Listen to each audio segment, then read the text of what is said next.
మళ్ళా డిస్టర్బ్ మీరంతా పక్కన ఉన్నారా? ప్రతి ఇల్లు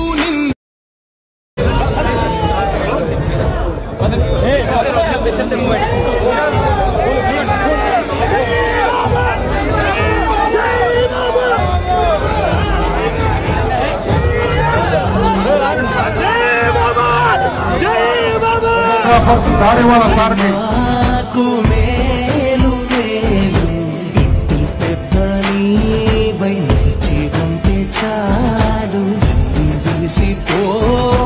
రాష్ట్రమంతటా శాంతి ఈనాటి శ్రీ క్రోధీనామా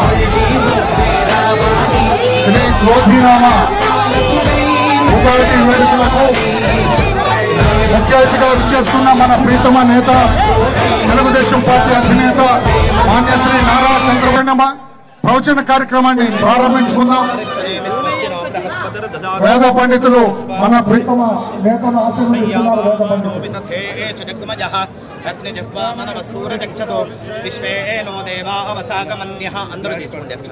శతమానం భవతి శతాయు పురుష శరేంద్రజ ఆయుష్యేవేంద్రజే యజమానస్య సకల కామనా సిద్ధి ద్వారా ఉత్తరోత్తరాభివృద్ధి ద్వారా శీఘ్రాతి శీఘ్రమేవ ఆంధ్రప్రదేశస్య అమాత్య పదవీ ప్రాప్తి ద్వారా సకల కామనా సిద్ధిరస్తు వేదోక్తం శతవత్సరాధిక పర్యంతం ఆయుష్యాభివృద్ధిరస్తు అనయోః సకల కామనా సిద్ధిరస్తు శతమానం భవతి శతాయు పురుష శరేంద్రజ ఆయుష్యేవేంద్రజే ప్రతిష్ఠతి.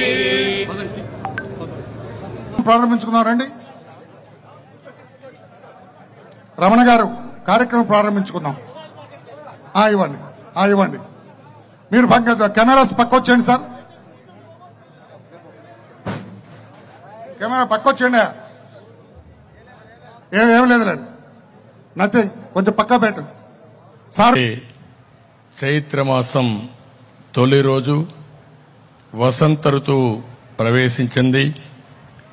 చైత్రమాసంలో ప్రజా చైతన్యం కొత్త పుంతలు ఇచ్చి ముందుకు తీసుకుపోతుంది. ఒక నూతనమైన ఉత్సాహాన్ని ఇచ్చే రోజు ఈరోజు.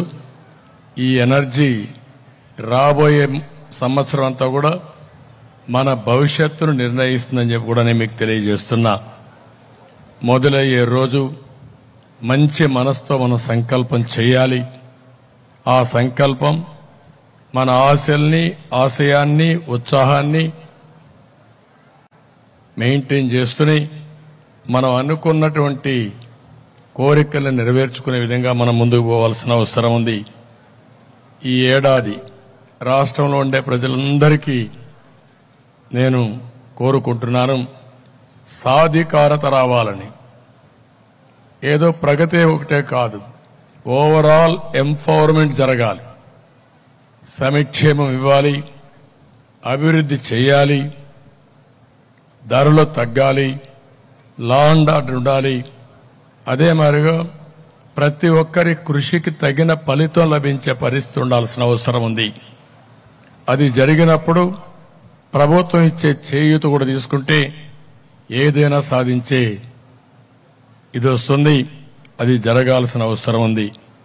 అందుకే రాష్ట్రంలో ఉండే ప్రతి ఒక్కరికి, తెలంగాణలో ఉండే ప్రజానీకానికి, దేశంలో ఉండే తెలుగు కుటుంబాలకి, ప్రపంచంలో ఉండే తెలుగు జాతి ప్రతి ఒక్కరికి మీ కుటుంబం, మీ కుటుంబ సభ్యులు, మీ బంధుమిత్రులు అందరూ కూడా సుఖ సంతోషాలతో ఉండాలని, అదే మరిగా మీరు కూడా సంపద సంపాదించి మీనింగ్ఫుల్ లైఫ్, నేను ఇక్కడ ఆ మాటలు వాడుతున్నాను. సంపద సంపాదించడం ఎంత ముఖ్యమో దాన్ని మంచి కొరకోసరం ఖర్చు పెట్టడం చాలా అవసరం. మనకు కొన్ని సాంప్రదాయాలు ఉన్నాయి. వయస్సులున్నారు, వ్యాపారం చేస్తారు. వ్యాపారం చేస్తూ వచ్చిన దాంట్లో ఒక 1% 2% సంక్షేమానికి, ప్రజల సేవ కోసం వెచ్చించే పరిస్థితిలో ఉన్నారు. అంటే ఇది ఇప్పటి నుంచి వచ్చిన వారసత్వం కాదు. వాళ్ళు చేసేది వ్యాపారం, అదే సమయంలో ఒక బాధ్యత కింద ఈరోజు వాళ్ళంతా కూడా సమిక్షేమం కోసం సేవాభావంతో ముందుకు పోతున్నారు. అలాంటి అలవాటు తెలుగు జాతికి రావాలని మనస్ఫూర్తిగా ఆకాంక్షిస్తున్నా. ఎందుకు ఈ మాట వాడుతున్నానంటే ఈరోజు మనం ఎంతో డబ్బులు సంపాదిస్తాం. ఎక్కడున్నా తెలుగు జాతి సంపద సంపాదించడంలో ఈరోజు తెలుగు వారికి మించిన వాళ్ళు ప్రపంచంలో ఎక్కడా లేరు. అది వచ్చింది. ప్రపంచమే హద్దుగా ముందుకు పోయే పరిస్థితికి వచ్చారు. సంపద సృష్టిస్తున్నారు, ఉపాధి కల్పిస్తున్నారు, ప్రపంచానికే సేవలు అందించే పరిస్థితి వచ్చారు. అదే సమయంలో సేవాభావం కూడా తెలుగు జాతికి అవసరం. ఆ సేవాభావం ఉంటే మీ జీవితానికి సార్థకత ఉంటుంది.